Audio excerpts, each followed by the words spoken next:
quasi-judicial body. And as a quasi-judicial body, I will listen to you, and I assure you, I'll give you a fair finding. It is like going to court and telling a judge that because the lawyer appearing before him was his classmate, he will not be fair. That has no foundation in law or in fact. So I'll open up and hear those who want to have similar points of order, as Millie Odhiambo has raised, on the judgment. And I want also to caution you members that your standing orders do not allow you to discuss the person or character of any judge unless you have brought a special motion to discuss that judge.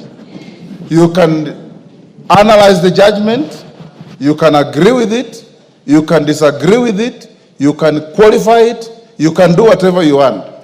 But don't disparage or discuss the character of any judge without a special motion as is provided for in our standing orders.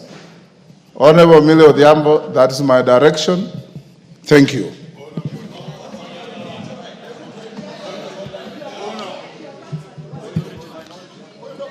Yes, Wanjala. What's your point of order? Give him the mic.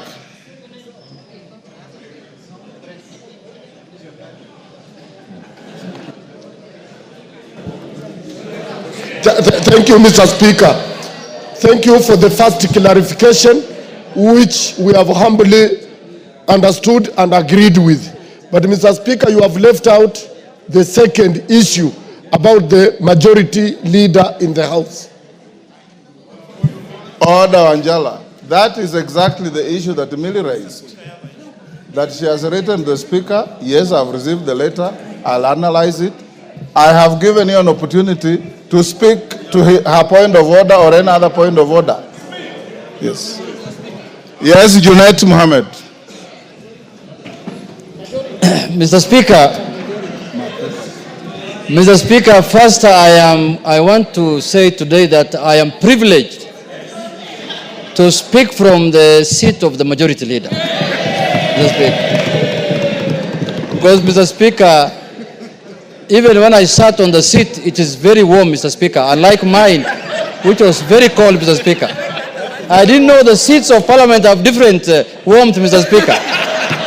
But, Mr. Speaker, I don't foresee myself leaving this seat anytime soon. I don't see myself leaving this one anytime. But having said, Mr.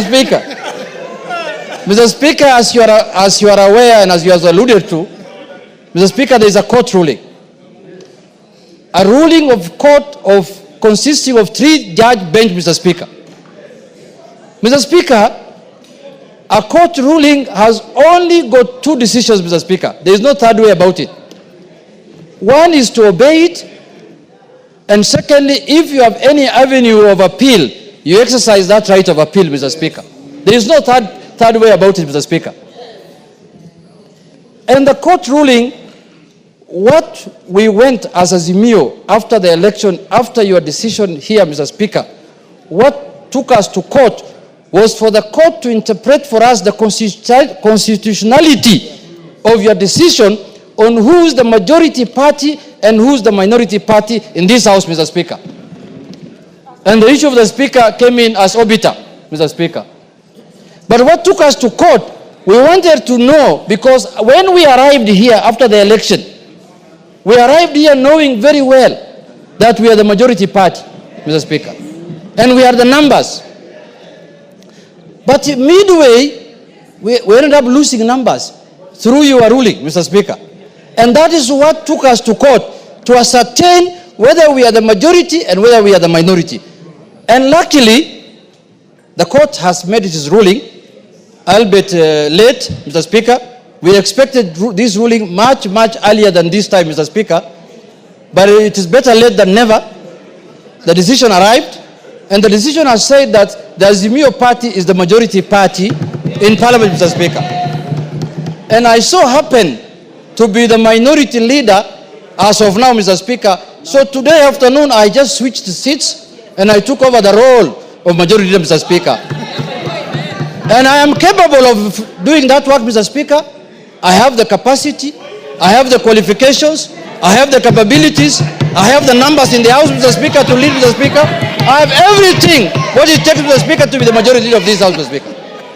But, Mr. Speaker, the issue that we need to exercise, to analyze, Mr. Speaker, is that, Mr. Speaker, I want to say this. Mr. Speaker, court rulings are very important, Mr. Speaker. You remember after the election, we disputed the result of the election. We ended up filing a court case in the Supreme Court. The Supreme Court pronounced itself that we did not win the election, and the other party won the election, and we abided by it, and we respected the court ruling, Mr. Speaker. This court ruling also must be respected, Mr. Speaker. Because it's not like any other court ruling, Mr. Speaker. It's a ruling of the Court of the Republic of Kenya, Mr. Speaker. Mr. Speaker, this ruling cannot be taken jokingly, Mr. Speaker. When I went through it last evening, Mr. Speaker, these judges are raising very serious fundamental issues. They are raising issues relating to violation of the Constitution, Mr. Speaker. And you remember we impeached someone here because he violated the Constitution, Mr. Speaker. Mr. Speaker, if this matter is not addressed, we are going to have a constitutional crisis in this country, Mr. Speaker. So for that reason, Mr. Speaker, jurisdictions all over the world and democracies all over the world that we borrowed from, even this presidential system that we are running today, that is running in this country, Mr. Speaker. In the United States, there are times when the executive is from the Republican Party and the House is ruled by the Democratic Party, and life goes on. It doesn't matter that we are going to oppose everything that the government wants to do. If government brings here bills and policies that are of benefit to the country, we will support it, Mr. Speaker. And as you know now, many things have gone under the bridge. There is this animal called also broad-based, Mr. Speaker. We want to broaden, deepen, and tighten this relationship, Mr. Speaker. If I may borrow your words, we want to broaden it, deepen it, and tighten it, Mr. Speaker, so that we can have a country that is cohesive, Mr. Speaker. Mr. Speaker, there is no way we are going to have this animal in place, and then when we want to become the majority, people look at us with suspicious eyes. How can it be, Mr. Speaker? Members of Parliament are members of Parliament. They work under the Article 95 of the Constitution, which has given them the roles of oversight, legislation, and representation, Mr. Speaker. We are not going to do our business outside Article 95, Mr. Speaker. So, I want to allay fears here that the majority in the House must be from the ruling party. That this ruling is giving us posterity. This is doing things for posterity, Mr. Speaker. Next election, or the other election in 2032, a government might come in place where the president garners the majority votes and is elected as the president, but he will not have numbers in Parliament. His numbers might be few in Parliament, and he becomes a minority. So this is now the trend we are setting, that Parliament is independent, Judicial is independent, Executive is independent. We have no problem with the Executive to do their work, and we know the President of the Republic of Kenya as of today is Honorable William Samoei Ruto, Mr. Speaker. There is no doubt about that.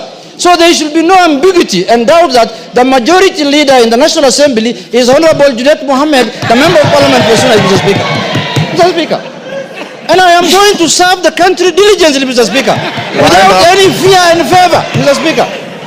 I am a seasoned politician. I am serving my third term in Parliament, Mr. Speaker. I know how Parliament operates. I know how Parliament does its work, and I understand how bills are done in this Parliament, Mr. Speaker. I have gained enough experience. So this mindset, Mr. Speaker, this mindset that the ruling party must have majority in Parliament for them to do the executive work of the country, Mr. Speaker, that mindset must be gotten rid of, Mr. Speaker. We must emulate democracies that have matured over 200 years, Mr. Speaker. In the last election, in the last administration of Biden in America, Mr. Speaker, the Republican Party was controlling the House, Mr. Speaker, and the Democratic Party was controlling the Senate, and life was going on as usual, Mr. Speaker. So, Mr. Speaker, my advice to the House and to Parliament in general is that The only solution to this problem is to go to appeal. Until the appeal overturns this matter, I shall be recognized as the majority leader of the Republic of Kenya. Mr. Speaker, thank you very much, Mr. Speaker. Those few remarks, I conclude. Kainan, order, honorable members, before order Wanjala. Order in all civilized parliaments.